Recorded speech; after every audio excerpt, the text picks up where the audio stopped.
Hey, this is John Ortberg, and this is Passage to Wisdom. And I want to talk to you for a few moments about chaos. As I are living these days mostly in a little pool house, a cabana, you're looking at this general area that we are renting, and our landlords are terrific, wonderful people, very generous. We got a phone call from them recently. We were away, and one of them was in the cabana, and he was just very generously ripping away some stuff that needed to get taken out. But he was calling us to tell us there's chaos in the cabana.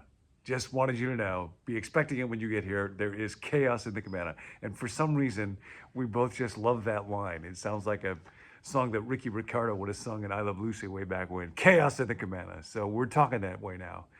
When there's emotional upset, when something difficult is going on in our lives, when we get something hard to wrestle with together as a couple, or that we're struggling with in our minds or our emotions, there's chaos in the cabana. Now, chaos has always been at the core of what works against shalom, against the kingdom of God. This is Passage to Wisdom, and there's a wonderful little section where Screwtape is writing and contrasting the beauty of the kingdom of God, life together with God, with the disorder, the chaos, the unbeauty of hell. He writes about how one human writer describes heaven, the regions where there is only life, and therefore all that is not music is silence. Music and silence, Screwtape says, how I detest them both.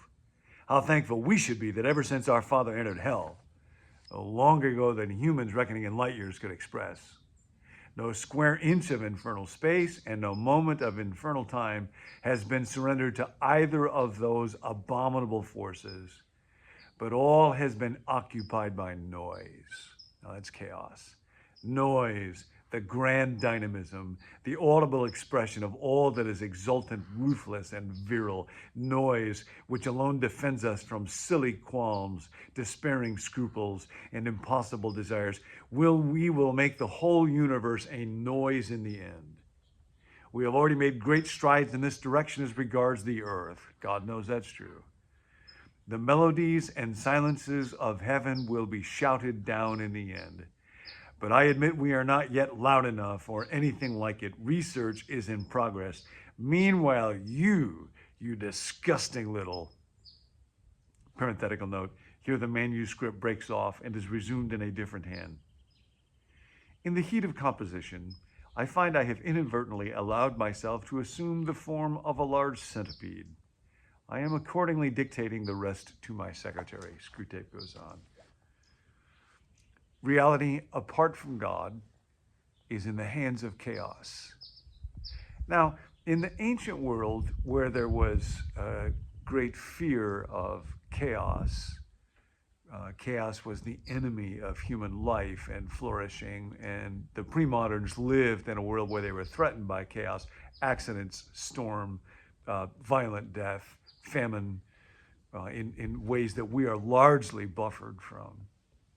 In the ancient world, they used to talk quite a lot about what were called chaos monsters. Now, how literally the ancients believed or didn't believe in them, I don't know. But they were very common to people's thinking. And what's interesting is occasionally in the Bible, they show up. For example, in Job, the 26th chapter, where it talks about God bringing order to the chaos. He marks out the horizons on the face of the waters for a boundary between light and darkness. Pillars of the heavens quake, aghast at his rebuke. By his power, he churned up the sea. By his wisdom, he cut Rahab to pieces. By his breath, the skies became fair. His hand pierced the gliding serpent. Some chaos monster called Rahab, a serpent, was destroyed by God. Now, when did that happen? That sounds like a really interesting story. I would love to see that, but there's no account of it in the scriptures. Or in chapter 74, it says, to God, it was you who split open the sea by your power. You broke the heads of the monster in the water. It was you who crushed the heads of Leviathans and gave it as food to the creatures in the desert. Now, when did God crush the head of Leviathan? I'd like to read that. That'd be really exciting. What's going on here is there's a kind of a backstory, and everybody in the ancient world would have been aware of it. And it involves the idea of these chaos monsters. Again, how literally ancients generally would have taken them or not is not terribly clear. But generally, creation stories that were a part of the culture, the world, the communication conversation that Israel was a part of, involved these chaos monsters, and they communicated the threat that human beings experience in the face of the unknown, mystery, darkness, particularly the sea, a very dangerous and violent place. And so creation stories generally involve the gods battling the chaos monsters.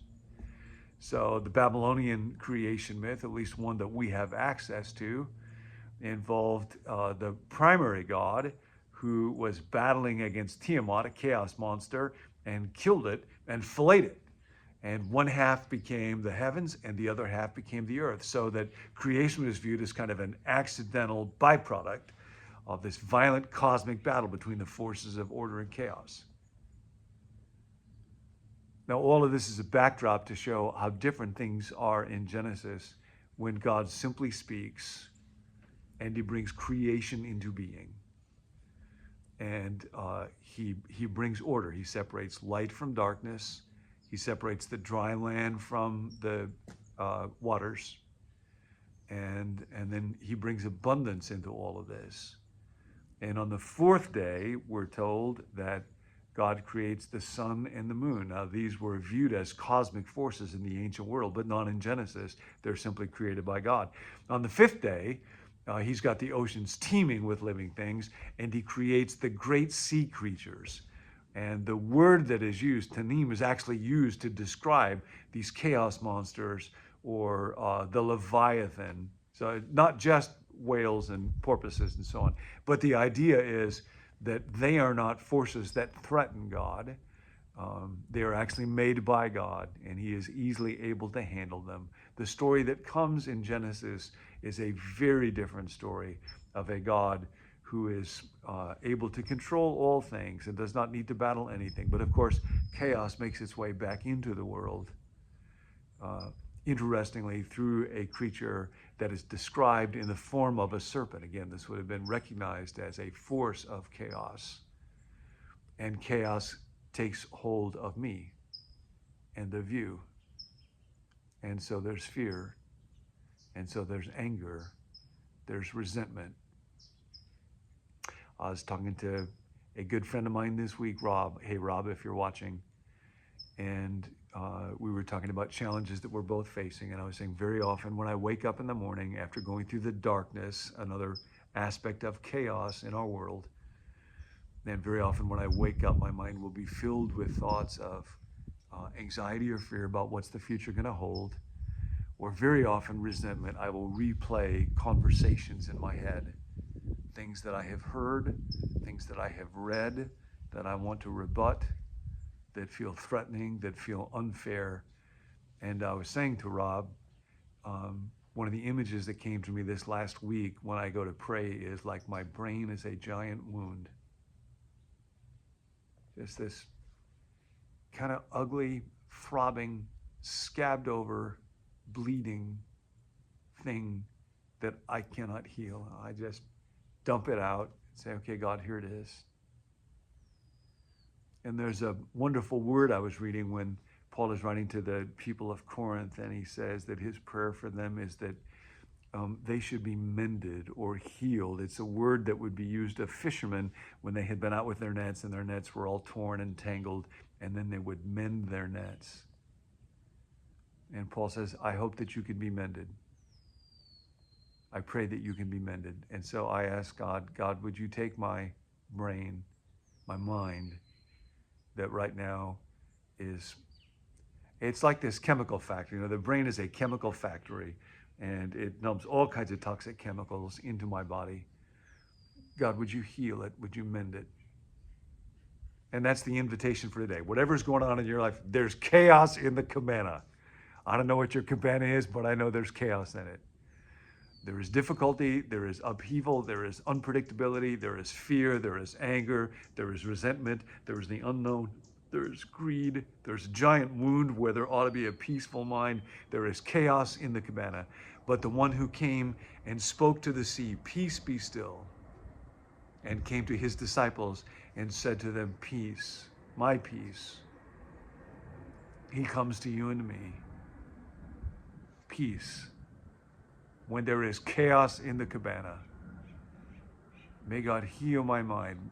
May you come to him each moment all through this day when the chaos monster strikes.